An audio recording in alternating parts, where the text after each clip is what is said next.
Tervist! Eelmises videos jõudsime järeldusele, et kliima on tõesti soojenemas ja koos sellega on atmosfääri keemia muutunud.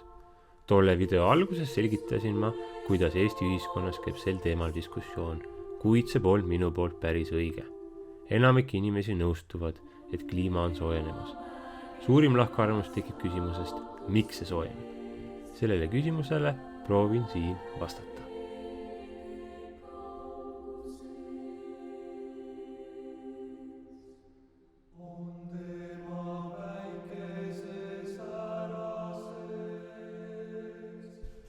Maakera kliimat mõjutavad mitmed looduslikud fenomenid.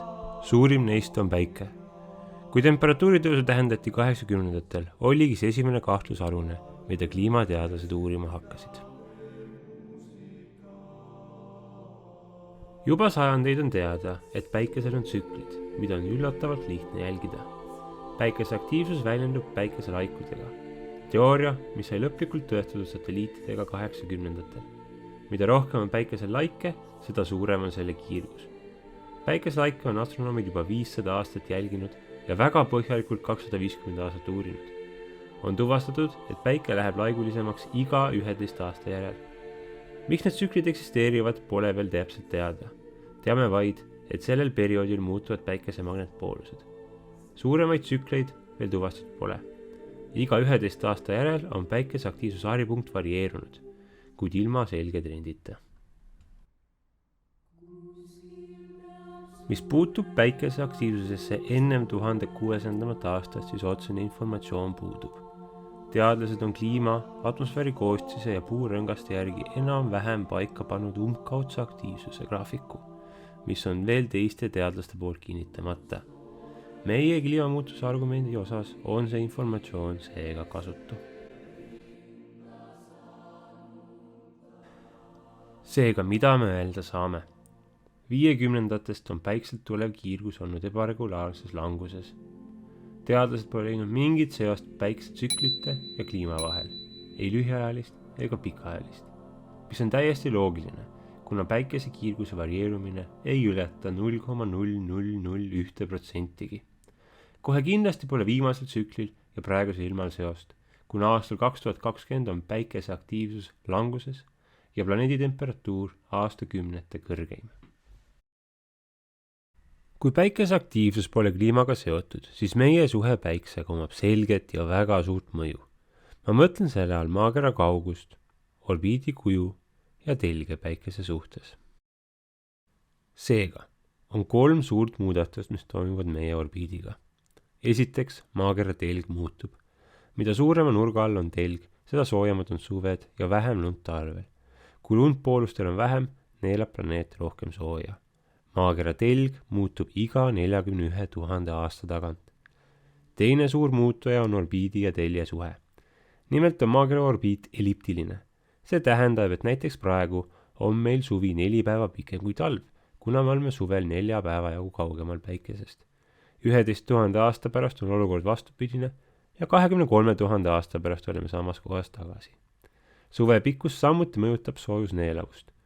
Poolkeral, kus on rohkem maismaad, tähendab see jää sulamist ja suuremat soojenemist. 3. tegur on elliptilisus ise. Orbiidi kuju ise on pidevas muutuses ja on arvutatud, et ta muutub ümardumaks, elliptilisemaks ja ümaramaks tagasi 100 000 aastaga. See mõjutab aasta pikkust, üldist kiirgust päikeselt maale ja aastaaegade pikkust samuti. Nende 3 koosmõjul tekivad meil pikaajalised kliimatsüklid, mida kutsutakse Miljankovitši tsükliteks. Need tsüklid on umbes 100 000 aastat pikad ja koosnevad mitmest väikesest 20 000 aasta pikkusest tsüklist, mis koosnevad väiksematest paari 1000 aastatest tsüklitest. Teooriad kinnitavad faktid, settekihid, fossiilid, puurõngad, jääsüdamikud ja geoloogilised asitõendid, mida on juba 200 aastat kogutud. Muidugi, mida kaugemale ajas minna, seda vähem asitõendid on ja seda ebatäpsemaks muutub meie rekonstruktsioon. Pikema perioodi kui miljon aasta arvutamine muudab keeruliseks mandrite asukoht, ehk millisel poolkeral on mandrid ja kas põhja-lõunanabal on maismaa. Veel tuleb arvestada atmosfääri gaaside looduslikku muutumist. Need muudatused võivad tsükleid muuta ekstreemsemaks või just leevemaks. Mandrid siiski liiguvad aeglaselt, hoovused ja mäemassiivid muutuvad miljonite aastatega. me saame tulevikku prognoosida neid faktoreid arvestamata. Mida need tsüklid tuleviku kohta siis ütlevad? Me teame, et maakera saavutas viimase kõrge temperatuuri 6000 aastat tagasi ja maakera temperatuur on praegu kerges languses olnud. Varasemaid tsüklid vaadates teame, et temperatuuri langus kestab veel 23 000 aastat.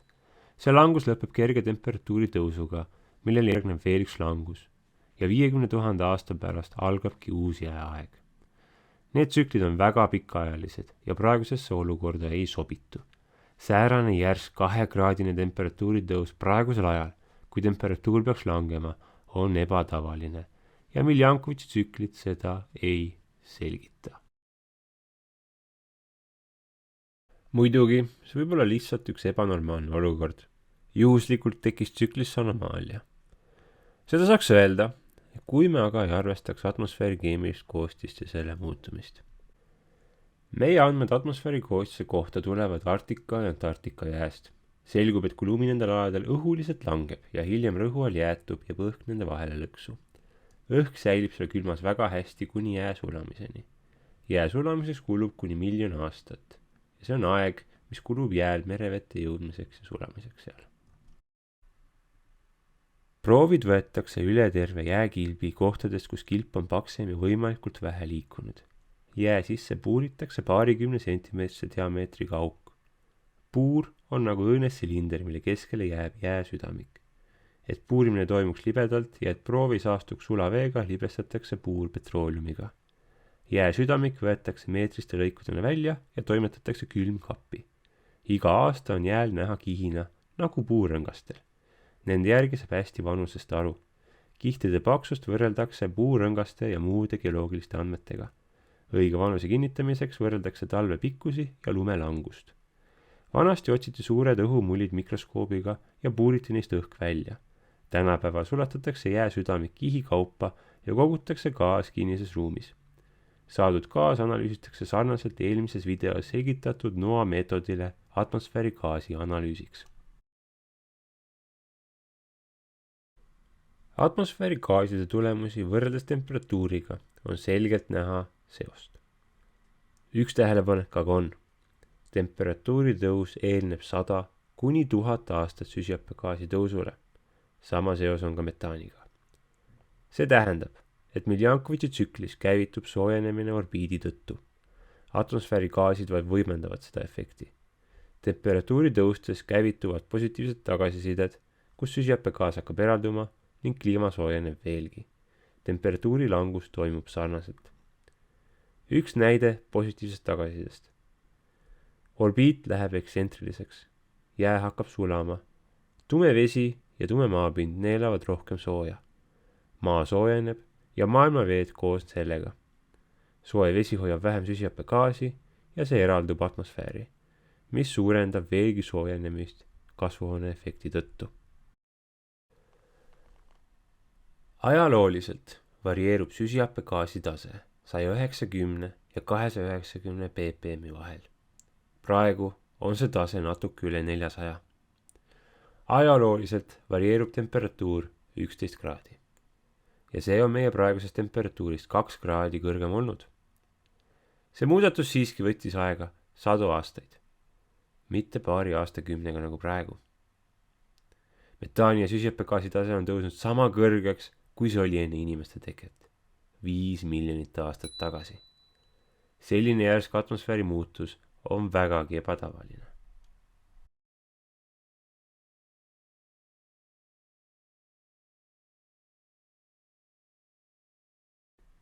Jällegi saab väita, et see, mis toimub, on ebatavaline, aga loomulik.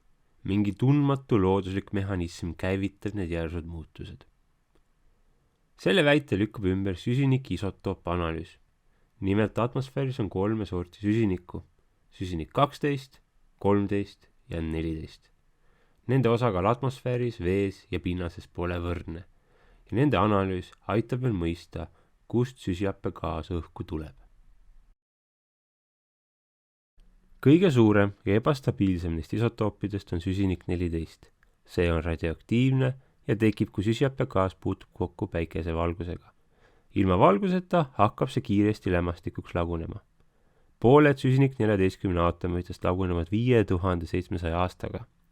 Kuna kütus pärineb maa alt, siis ei satu see kontakti päiksega ning kuna see on üle miljoni aasta seal all olnud, ei sisalda see ühtegi süsinik-14 isotoopi.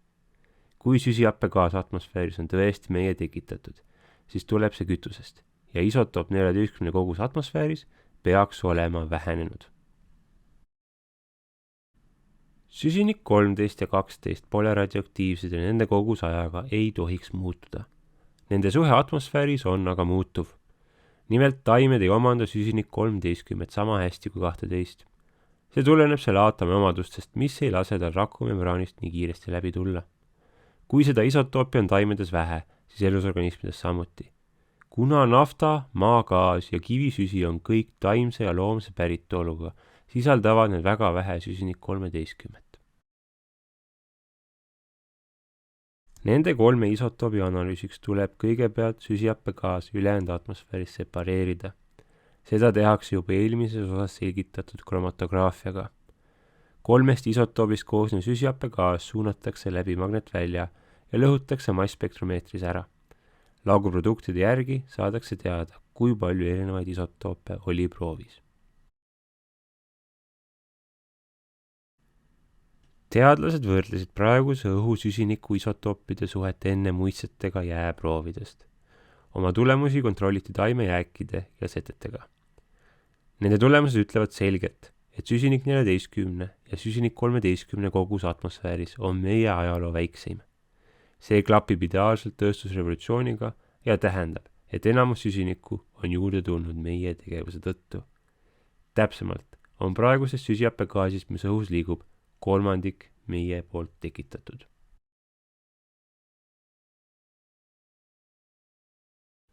Kiire kokkuvõte. Me teame 3 asja. Süsihappegaas on tulnud inimeste poolt. Kui seda atmosfääris poleks, peaks temperatuur olema kerges languses. Seda ütleb meile Miljankovitši tsükkel ja asjaolu, et päikese aktiivsus ei ole suurenenud.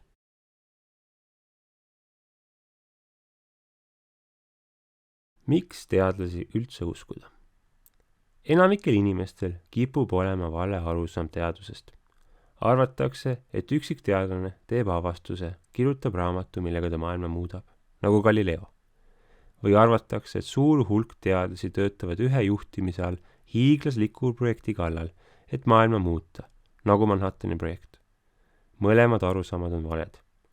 Olgugi, et teadus algab ühest vaatlusest ja teaduse tegemiseks on vaja palju inimesi ja organiseerimist, on teaduslik meetod natuke keerulisem.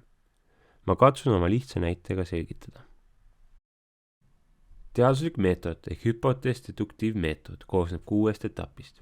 Meetod pole täiuslik, kuid enamus teadusest kasutab seda ja tänu sellele oleme jõudnud oma tehnoloogiaga praegusele tasemele. Selles meetodis algab kõik vaatlusest. Pannakse midagi tähele, midagi seletamatut. Minu lihtsustav näide algab avastusega, et minu kütusenäidik pole mitu kuud muutunud. Peale esmast vaatlust tuleb seda fenomeni katsetada, aru saada sellest nähtusest. Minu näite puhul tähendaks see lihtsamate selgituste elimineerimist. Ma panen auto valve alla ja veendun, et keegi mu bensiinipaaki salaja ei täidaks. Järgmine etapp on hüpoteesi loomine. Ma püstitan hüpoteesi, et mu auto on üliökonoomne. Sellele järgneb hüpoteesi kontroll ja vajadusel hüpoteesi muutmine. Ma viin automehaaniku juurde, kes mõõdab kütuse tarbimist. Mootor tarbib kütust normaalselt. Püstitan uue hüpoteesi. Mu kütus on õhust vett saanud. Peale laborianalüüsi selgub, et kütus on normaalne. 3. hüpotees. Miski genereerib mu paagis kütet. Ma valan paagis 10 liitrit kütet välja ja vaatan järgmine päev, mis paagis toimub. Avastan, et mu algne kütusnäit on taastunud.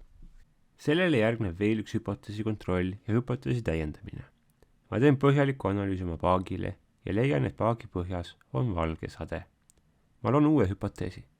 Valge sade minu paagis toodab mulle kütust. Ma viin pulbri laborisse, uurin selle omadusi ja avastan, et pulber toodab kütust kindla rõhu ja temperatuuri all, mis juhuslikult minu paagis ongi. Tuleb lõplik hüpoteesi kontroll ehk tuleviku ennustamine. Ma pean hüpoteesi testiga proovile panema. Ma arvutan välja, kui palju kütust, mis rõhu all tuleb ja ütlen, et rõhuval 150 millibaarit tekib 1 liiter kütust 12 tunniga. Test on edukas. Viimane etapp on teooria formuleerimine. Ma kirjutan kõik tulemused ja avastused ülesse, kirjeldan neid ühe valemiga. Selgitan ka, mis mehhanismiga see pulber toimib. Ja nüüd läheb asi põnevaks. Kui teooria on loodud, katsed ja tulemused olemas, tuleb need avalikustada. See tähendab artikli kirjutamist. Kui töö sai tehtud ülikoolis, siis töögrupi juht kontrollib selle ja avalikustab artikli grupi või ülikooli nime all. Artikli avalikustamise eest raha ei maksta. Väga tihti peab isegi peale maksma. Ülikoolid ja professorid ei saa sellest midagi peale tuntuse. Tänapäeval hinnataksegi teaduskarjääri edukust artiklite ja nende tagasiside järgi. Mida rohkem sinu artikleid viidatakse, seda parem teadlane sa olid. Teaduses rikkaks saavad väga vähesed. Artiklid avalikustatakse teadusajakirjades, sellistes, mida lihtinimene ei loe. Neid on väga palju erinevaid ja nende kvaliteet varieerub. Osad avalikustavad kõike, kuid paremad loevad minu artikli läbi ja kui leiavad, et töö pole piisavalt hästi selgitatud, käsivad lisada täpsustusi. Kui artikkel on avalikustatud, tuleb väike pidu ja tagasiside. Mida erakordsem on tulemus, seda rohkem inimesi soovib seda ümber lükata. 100 teadlased kordavad minu katseid ja loovad enda omi. Avalikustatakse oma tulemused, mis kas lükkavad ümber, täpsustavad või kinnitavad minu teooriat. Kui teadlaste kogus on väga suur, siis organiseeritakse konverentse ja komisjone, mis pühenduvad sellele teooriale. Teooria rafineeritakse, mis järel teiste alade eksperdid hakkavad oma artikleid kirjutama. Matemaatikud ja füüsikud selgitavad täpsete valemitega mehhanisme. Insenerid arendavad sellele kasutusvõimalusi. Ühiskonnateadlased, klimatoloogid, meditsiiniteadlased ja filosoofid uurivad selle avastuse rakendust ja mõju oma valdkondadele. Erasektorid hakkavad uurima, kuidas sellest raha teenida. Kui asi hoo sisse saab, siis ei peata seda miski ja avastusi tehakse iga päev. Kuid leiduks ka neid, kes seda ei soovi. Minu näitel võitleksid kütusefirmad selle vastu. Alguses nad mängiksid ausalt. Nad kirjutaksid oma teadusartikleid ja juhiksid tähelepanu teooria puudujääkidele. Kui need ümber lükatakse, pole neil muud teha, kui rahva emotsioonidele mängida.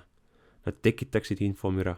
Nad kordaksid ümber lükatud vastuväiteid ja palkaksid karismaatilisi jutumehi ja poliitikuid arengut pidurdama. Kas see kõlab kuidagi tuttavalt?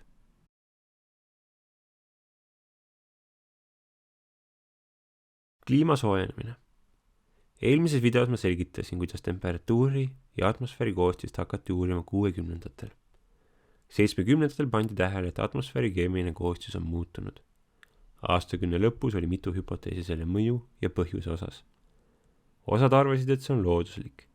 Teised kartsid, et see viib jahenemisele ja osad, et viib soojenemisele.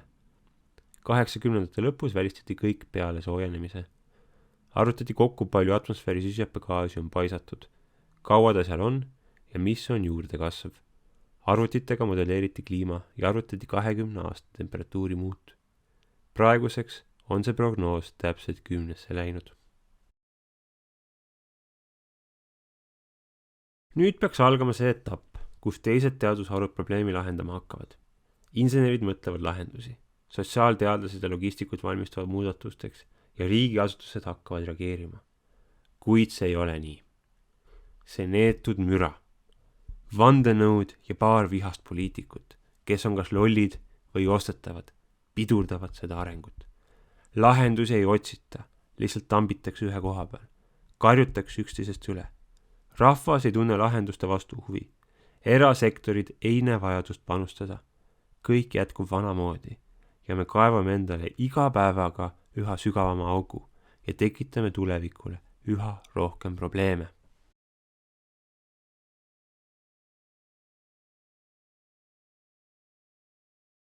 Järgmine video vaatamegi, mis tulevik toob, mis on meie võimalikud käigud ja kuidas seda müra tuvastada ning kuidas mitte seda juurde tekitada. Järgmise videoni.